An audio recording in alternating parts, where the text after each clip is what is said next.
which kind of leads me to this entire next generation side of the world where that's what keeps me up at night, right? When I graduated university, my first job out of school was with one of the big five banks. I got paid 50,000 bucks. And at that particular point, I bought my first car was a Toyota Corolla with a spoiler on it, which is awesome. A couple years later, I ended up buying my first house for $195,000.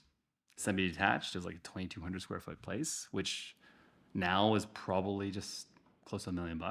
Gas was like maybe 50 cents at that particular point. So I think about all the different things associated with like this new generation, my three kids, my oldest one's graduating university now. She's looking at jobs and the starting salaries are in the $50,000 to $60,000 range. Save and accept the big difference being um, a house is now worth 1.2 million bucks as a starter house. Gas is a $1.50 right now. Food is exceptionally extraordinarily expensive. Your cell phone bill is a couple $100, right? We didn't have cell phones back then. So I sound like an old head, but that's the thing that keeps me up at night is like, what is this next generation going to do by way of affordability and actually being able to afford their lifestyle and just their life period, right? I think what Tre'dish is doing is like identifying small wins in something that's very big and very natural in everyone's everyday life, which is basically they buy groceries every single day. If you actually look at the average grocery bill, it's like 16.5 annually right now, which means basically like every single month they're spending anywhere from $1,200 to $1,400 per month on groceries.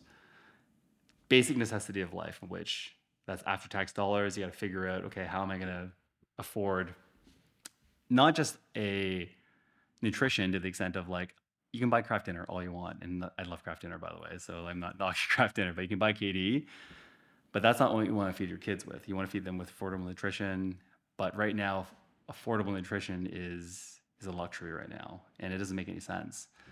So a lot of what we're trying to do at Tre'dish is just tackle the one small thing, which is basically how do you get everyone accessible and affordable nutrition?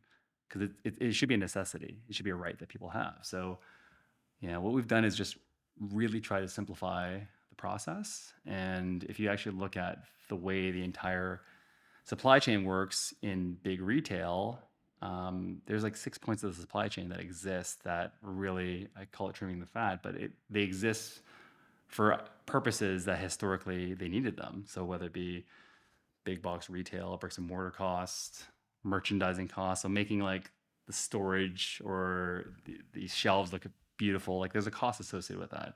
Advertising, packaging, multiple points of logistics, trucks going from like multiple different distribution centers. So that all is costs that are passed on to the customer, which is difficult.